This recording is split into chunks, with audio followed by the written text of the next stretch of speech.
A band of winter weather is forecast to travel 2,000 miles, impacting 100 million Americans in the next 3 days with snow and ice.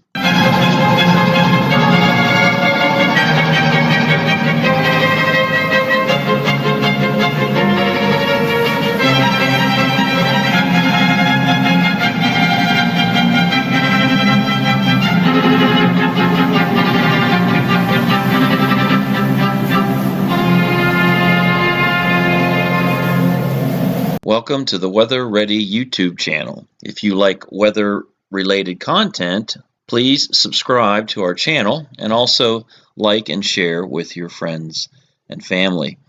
And remember to click the bell if you want the updates to the weather events. First, I want to show the upper air pattern which is driving this winter weather event. We have a deep upper low at about 18,000 feet, and this is the steering pattern of the weather. So we got one storm exiting the east coast and two little systems entering the west and the mountain west. If you remember one of our videos, we talked about a ridge of high pressure bringing Arctic air into the upper Midwest and northern plains. Well, we still have that cross-polar flow going into the upper Midwest, but we also have weak systems undercutting the ridge. We'll step this out a couple of days and we'll see that upper trough exits the north out of New England, and then we have our digging system out west tracking eastward towards the middle U.S. and northeast. The satellite shows us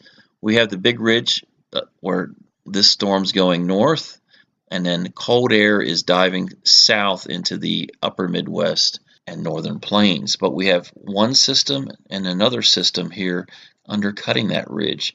And this is the system that's going to bring the snow, the 2,000-mile swath we talked about, the introduction, east of the Colorado Rockies all the way to Maine over the next 3 days. And here's the system that's leaving the New England states and bringing cold air filtering in behind it. The latest surface analysis shows this reinforcing cold air with temperatures dropping from, say, the mid-40s back into the 20s, teens, and below zero in the upper Midwest and northern plains. Also, we're seeing snow break out in parts of Nebraska and eastern Wyoming, and that's our developing Colorado low that's going to bring snow from the Rockies all the way to the east. And what I want to show here is the latest surface temperatures. In the east, it's in the mid-40s. Behind that cold front, it drops quickly into the 30s.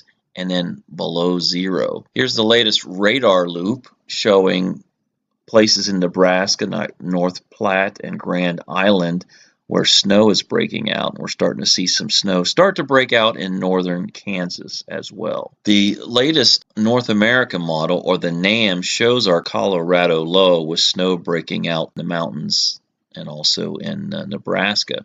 And here's that exiting low in New York with some wraparound snow up in northwest Pennsylvania and downwind of the eastern lakes.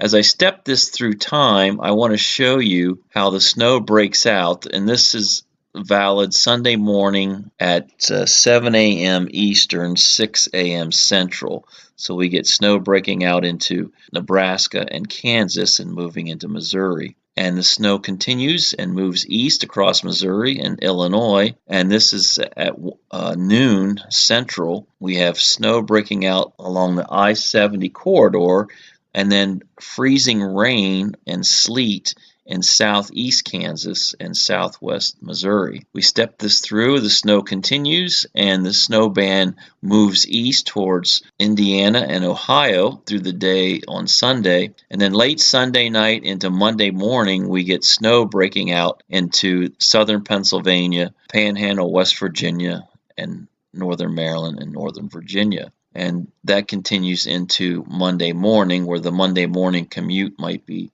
wintry, especially across the northern mid-Atlantic. And we step this through, and the day Monday, we see the snow changing to sleet and freezing rain across northern Maryland near the Mason-Dixon line, and that shifts northeastward, and with the surface low tracking farther north, warm air moves farther north and changes any wintry precip to rain across most of the mid-Atlantic. North of the track of the low, you're going to see mostly snow, and that's upstate New York, Vermont, New Hampshire. Massachusetts, Rhode Island, and Connecticut could see a mixture of sleet and freezing rain. And then the low treks off Massachusetts coast by Tuesday evening. And then the snow spreads into Maine and then offshore by Wednesday morning. Now, I do want to do some Education 101 on winter precip. Now, if the atmosphere from the cloud-bearing layer all the way to the surface is at or below 32, that's when you'll get snow because the snowflakes never melt. Well, sometimes you get these warm layers, say at 5,000 or 6,000 feet above the surface, and that'll cause the snow to melt partially, but could refreeze and fall in the form of ice pellets, or what's called sleet, and they bounce when they hit the surface. Now, if the warm layer is big enough, the snow will hit that layer and change to rain, but if the temperature at the ground's at or below 32 Fahrenheit, it'll turn into freezing rain and you get a glaze of ice. Now, if the temperature is above 32 degrees at, say, 5,000, 6,000 feet and it's above 32 at the surface, it'll be a cold rain. So let's look at this example coming into, say, the mid-Atlantic. And I have a dot near Martinsburg, West Virginia, where it shows the snow near the Mason-Dixon line, southern PA, northern Maryland, and northern Virginia. And if I click the sounding here, it shows the layer. So here's the 0 degrees Celsius or 32 degree line. And notice up in the clouds where the precip's forming, it falls all the way to the surface. In Martinsburg, West Virginia at 4 a.m. Eastern Time, Monday morning, the temperature's supposed to be 30 degrees and stays all below 32. So that is a snow sounding. So we keep going. The sounding still stays below freezing at 7 a.m. on Monday morning. And then we go out to 1 p.m. Monday, and notice this little bulge of warm air just goes above the 32 degree line. So that is a sleet sounding, where it warms up, melts partially, and then cools back down. So Martinsburg could see a changeover to sleet by 1 p.m. on Monday, based on this model. And then once we get later in the afternoon, like 4 p.m., we have much broader area, a bigger warm bubble at 5,000 feet, and that would be a freezing rain sounding because the surface temperatures are around 32. And then once we get later into the day, say at 7 p.m., it's still raining, but it's still hugging at 32. But we need that surface temperature to get above freezing for the freezing rain to change to rain. But sometimes that cold air in the panhandle of West Virginia and places even in south central PA and parts of Maryland, western Maryland, the cold air could be stubborn to get out of the way, so it could be prolonged freezing rain.